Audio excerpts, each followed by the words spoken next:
Assalamualaikum warahmatullahi wabarakatuh. Bismillahirrahmanirrahim.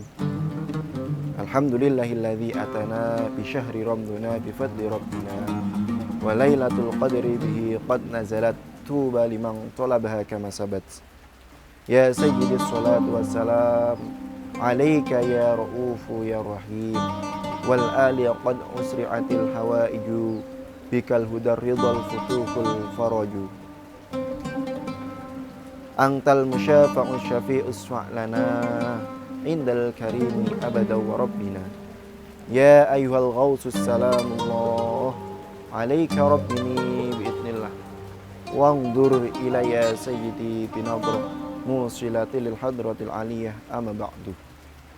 Hadirin hadirat pemirsa sekalian channelnya Mahasiswa Wahidiyah yang dirahmati oleh Allah Subhanahu wa taala. Alhamdulillah, kita semuanya masih bisa bersama beribadah di dalam bulan Ramadan.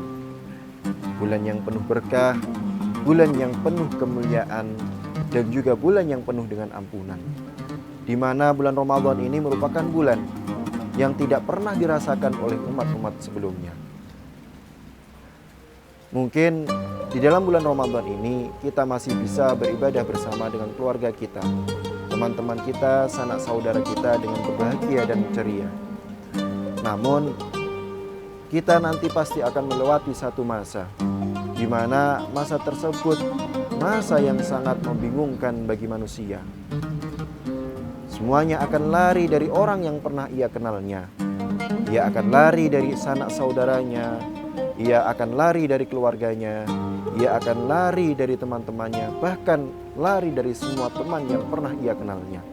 Fa idza ja'atis shakhah yauma yafirul mar'u min akhihi wa ummihi wa abihi wa sahibatihi wa bani likulli imrin yauma idin sya'nu yughni. Akan tiba suatu masa di mana orang-orang akan saling menuntut haknya. Anak menuntut haknya orang tua menuntut hak anak-anaknya. Kita menuntut hak teman-teman kita, dan kita akan menuntut dan juga kita akan dituntut oleh orang-orang yang pernah mengenal kita. Kenapa kok hal itu bisa terjadi? Karena mungkin dulu hak-hak yang seharusnya kita berikan di dunia pada saat itu belum kita berikan kepada orang yang memilikinya. Sehingga pada masa tersebut semua apa yang kita lakukan di dunia akan dimintai suatu pertanggungjawaban.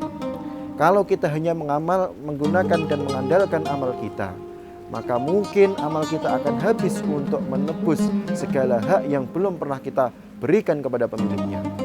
Kalau seandainya kita mengandalkan ibadah kita, mungkin di dunia ibadah kita bercampur dengan ujub, riya, takabur dan lain sebagainya, sehingga menjadikan ibadah kita pada saatnya nanti sudah tidak ada nilainya.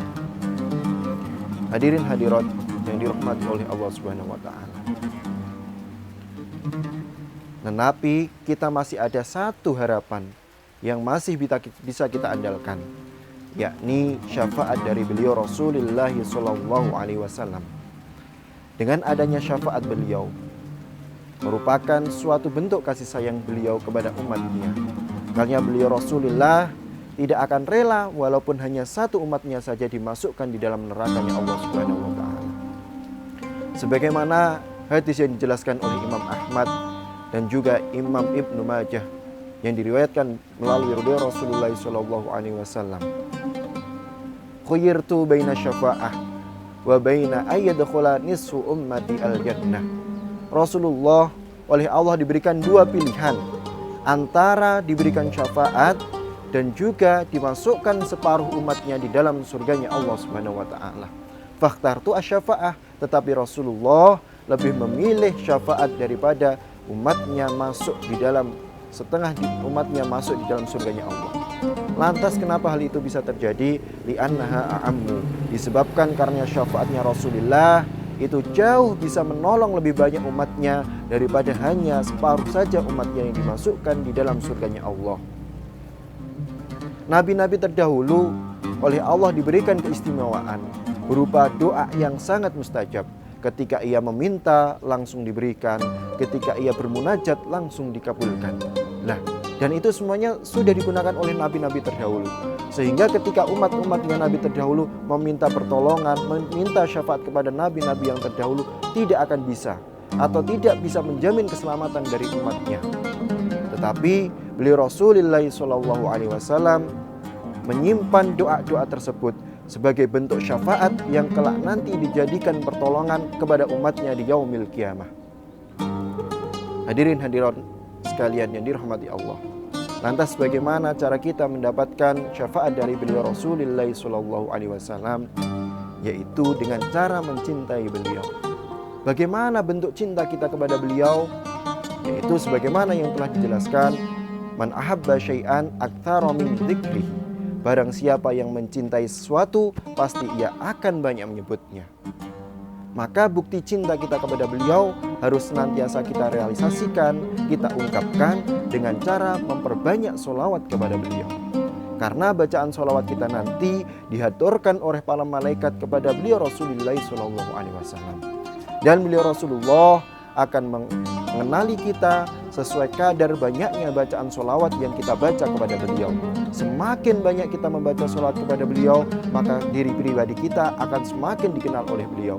Yang endingnya nanti kita akan mendapatkan syafaat dari beliau Rasulullah SAW.